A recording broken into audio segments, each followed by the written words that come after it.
Euh, Bonjour et bienvenue à cette cinquième séance de cours sur la sociologie des médias.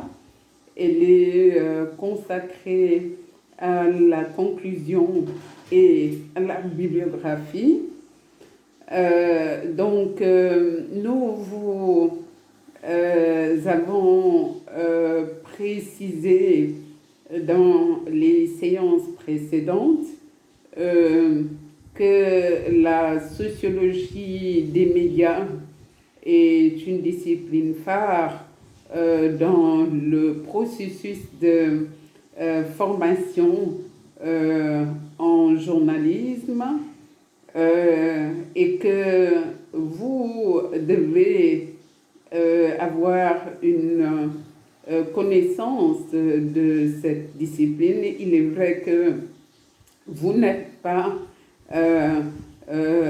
formés pour devenir des experts dans le domaine de la sociologie et des médias, mais vous en avez besoin dans le cadre de votre formation en journalisme pour attirer votre attention sur le fait que le journalisme a ses principes et ses exigences et qu'il faut les respecter et que vous avez l'obligation en tant que futur journaliste de respecter ces principes, ces exigences du journalisme.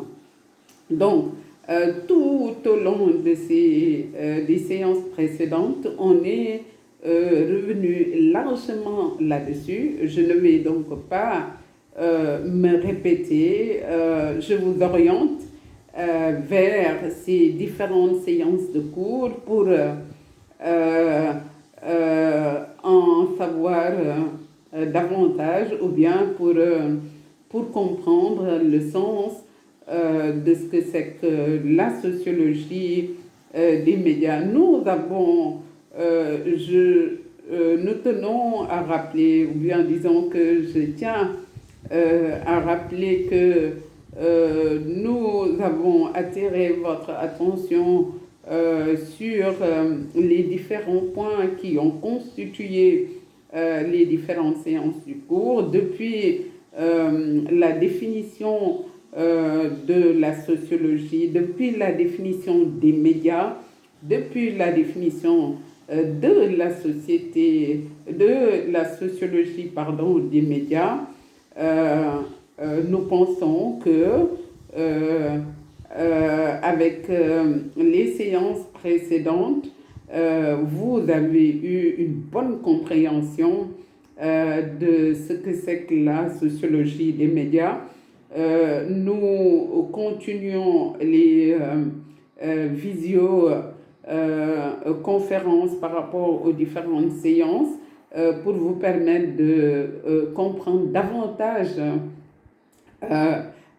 cette discipline afin de pouvoir en tirer encore une fois le maximum pour aller de l'avant dans votre carrière future. Dans le cadre de cette cinquième séance, comme je vous l'annonçais, nous allons terminer avec la conclusion que je viens de vous rappeler et la bibliographie. Vous devez garder à l'esprit que la source elle est importante aussi pour le sociologue des médias. Ce dernier vous invite toujours à citer vos sources dans vos activités, que vous soyez en presse écrite, à la radio ou à la télévision. Il faut toujours citer clairement vos sources avec la référence complète, s'il vous plaît. Sinon, si vous ne le faites pas, votre prestation ou votre activité aura des effets néfastes, en ce sens que le contenu que vous avez tiré quelque part et que vous n'avez pas cité va être tout simplement considéré comme un contenu plagié, c'est-à-dire comme du plagiat. Si vous voulez un langage plus commun, on va qualifier tout simplement de cela de vol d'idées, parce que tout simplement vous avez cité un responsable sans pour autant citer la source. Il en est de même lorsque vous citez une source et que vous changez le contenu ou le sens de la citation. Il faut donc que vous soyez très vigilant et attentionné. Pourquoi? Parce que cela peut vous créer de grands ennuis. On a beaucoup parlé dans le cadre de la vidéo ou dans le cadre de la visioconférence des procès en diffamation. S'il y a des journalistes qui ont été traînés ou qui sont à l'heure actuelle traînés en procès de diffamation, c'est justement parce que la source elle est très importante. Donc, encore une fois, faites attention à cette source. On vous transmet aussi une bibliographie qui vous permet d'approfondir la compréhension du contenu de toutes les séances, y compris de cette cinquième séance. En partant donc de cette bibliographie, vous allez certainement découvrir d'autres références bibliographiques. Vous devez aussi les consulter car cela ne fera qu'enrichir vos connaissances dans le domaine. Nous avons terminé finalement avec des ouvrages de référence qui sont connus dans le cadre de la sociologie des médias.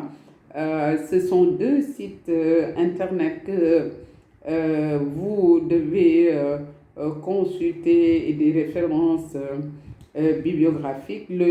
La première référence, c'est celle d'Éric Maigret sur la sociologie de la communication et des médias. Vous devez le lire attentivement afin de mieux approfondir encore une fois vos connaissances sur la sociologie des médias dans le but d'en faire une application dans le cadre de vos stages et de votre activité professionnelle. Par la suite, il y a Rieffel Rémy, la sociologie des médias qui est aussi important à lire. Puis enfin, il y a les sites internet qui sont inspirés qui viennent de Wikipédia pour les deux. Pourquoi? Parce que dans Wikipédia, vous pouvez trouver tout à fait en bas toutes les références que Wikipédia effectivement a citées pour pouvoir élaborer une histoire de la sociologie et une histoire de la sociologie des médias. Nous vous remercions de l'écoute de cette vidéo, de cette dernière séance. Nous vous en souhaitons une bonne écoute et nous vous souhaitons une bonne chance pour la suite, déjà pour l'évaluation et enfin pour votre carrière. Merci.